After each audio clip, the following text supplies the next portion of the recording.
Is too much trading bad for you? Yes. Short answer, yes, absolutely.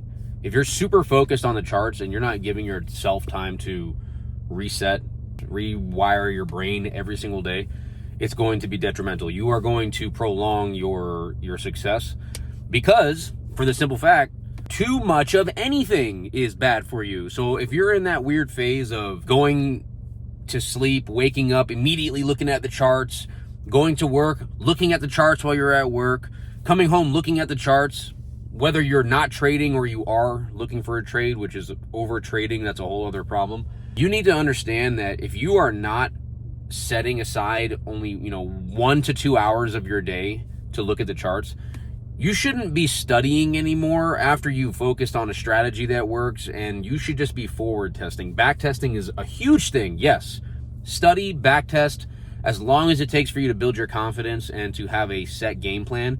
But please, for the love of God, do not be sitting there focused on the charts 24/7. It doesn't help. It doesn't speed up your success. It actually does quite the opposite. And I'll always bring this up in a lot of my videos. If you are new to trading, you have the proper mentorship. People show you what it actually takes to be a real trader and not be some guru and some fraud who's just selling courses.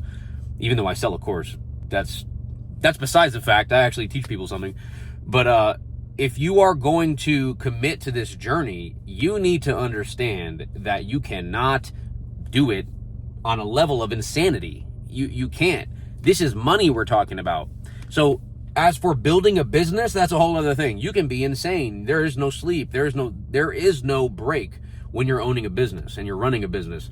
But with trading, that's a whole other business because it's you against you. There's nobody else to keep you in check. There's no employees that are going to decide what is going to happen. It's just you on the chart. If you screw up, you lose money. Your business loses because you screwed up, because maybe you were just tired for the day or you were worn out from work. And this all comes down to setting aside a specific amount of hours or a specific amount of time throughout the day to sit there and trade.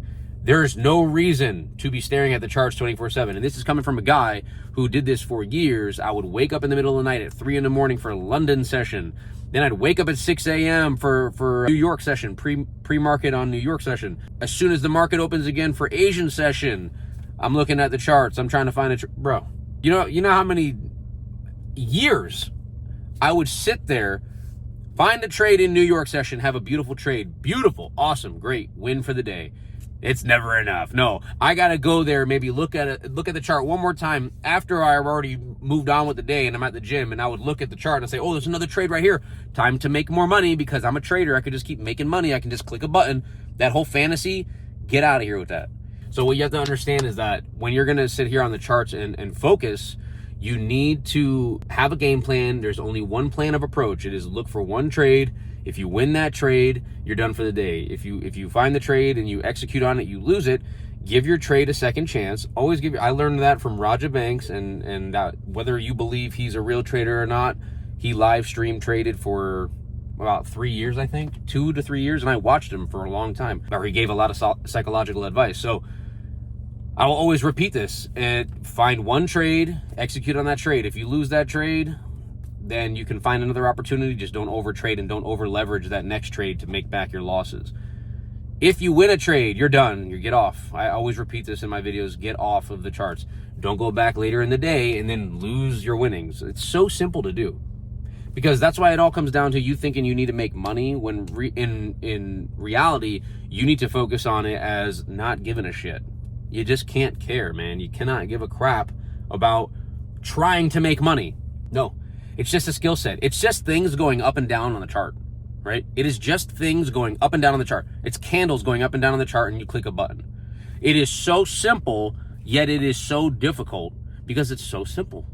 And I know that sounds like it makes no sense, but it is so simple to click a button and make money that it becomes difficult to be disciplined when doing so. From experience, do not overtrade, don't over risk, don't over leverage. Don't have FOMO. Don't revenge trade because you lost. And taking a second chance on your trade is not revenge trading. Okay, that just means you're playing the odds in your favor again. Like if you were looking for a high probability setup, it didn't work out, but there's another opportunity that could be another high probability. Like for me, if you watch my videos or you follow me on Instagram, never.down.fx, If you follow me on my stories, I'll post the analysis for the day that I'm looking at. And if I see one setup, there's probably a second setup. I'm always in my mind saying, okay, where's the second setup? If it doesn't work out here, where else can this trade play out? I don't sit there and get into the trade that I already had initially planned for, lose, and immediately go the opposite direction. Yeah, no, none of that. And if you're doing that, God be with you. Done it all, brother. So you can't tell me nothing I haven't done yet when it comes. So if you have questions actually about what you're struggling with, or you need to be open, you cannot be in denial about what you know your problem is.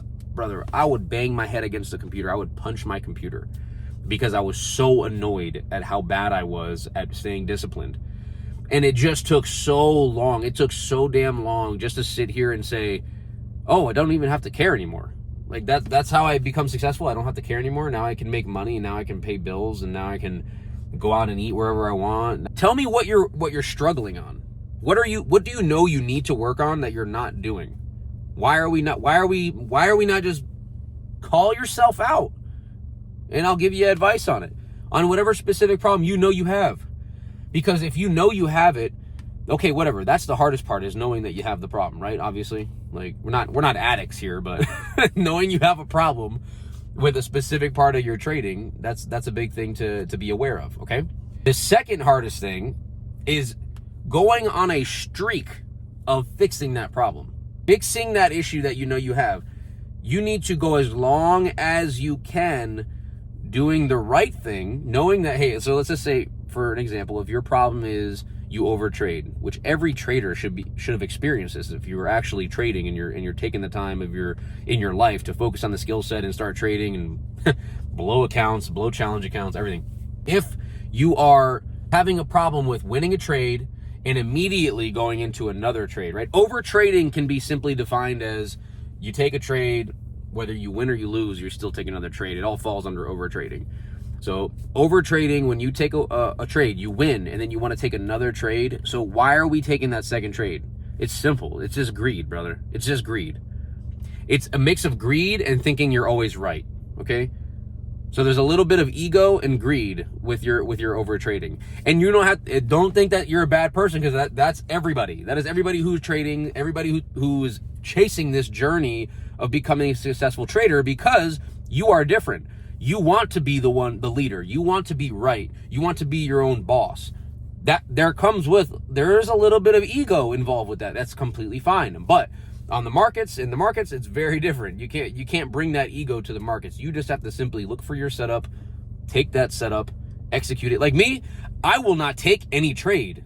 I used to scalp gold like 10 times a day. How stressful that was. Now I sit here, I look for one trade. If I don't even see the trade, I don't care. My strategy is so nice. It is so simple. It is so high probability that I don't care if the trade is not there. I'm going to move on with my day. I'm blessed if I don't have to take a trade today. I really am. So at the end of the day, yes, you have to focus on whatever your problem is. If you have a problem, let me know and I'll work on that with you. I'll help you. I'll guide you at least in a better direction. But like I said, whatever the problem is, call yourself out on it. The second step is to go on the longest streak that you can of doing the right thing. Now, you're going to break that streak eventually, because this is what happens. So if you're an over trader and then you go like a whole 2 weeks, maybe almost a month of not over trading, and then whatever, let's say going into the second month you overtrade and you lose money because of it, and you start getting mad that you are over trading again. That's all part of the cycle, bud. So it's okay, but just you have to be very, very aware of the decisions you're about to make and the consequences. Okay? You have to be aware of what you are doing at every, and also don't overthink anything. Don't overthink this trading thing. Like I said, I look at the chart. If the setup is not there, it's not there. I'm done. I'm out of here. I'm going to go to the gym. I'll set an alert. I literally do this on Instagram every day. Not every day, actually, because every day there's no trade. I'm not going to sit here and say there's no trade. If there's a trade setting up, I'm going to post it. But I'm not going to sit here and be, oh, there's no trade today, guys. If there's a trade, I'll post it. You know, I'm not going to sit here and be on my phone 24/7. But follow me on Instagram and you'll see the exact ideas that I have. My strategy is very high probability. I don't take multiple trades throughout the day. I don't take trades every single day, maybe 2 to 3 times a week, you know, if that. and very high probability trades. You know, there's no crazy risk reward ratio, right? What we're trying to do is find the highest probability setups, execute on those setups with a proper risk and proper stop loss and proper take profit. I like that. And pull money from the markets consistently. So the reason that a risk to reward ratio of 1 to 2 is completely fine, or even 1.5 to 1, I'm sorry, 1 to 1.5, it's completely fine because you're consistently winning at a high probability rate and you're consistently pulling money out of the markets. So your account's growing nonetheless. But it's very hard for people to understand, like, look, I feel like I'm burning. The sun's coming out. Anyways, let me cut this video off. Anyway, leave a comment. Oh, there we go. Leave a comment if you have a question about anything. If you have a question about anything in regards to what you're having struggling with when it's trading, when it's on the charts, when it's finding setups, when it's applying a strategy, when it's staying consistent, you know, I will help you, bro. I've been through it. Follow me on Instagram. You can check out my website if you want to learn more about me. And other than that, stay blessed, stay safe, love your brother, love your sister, and happy trading.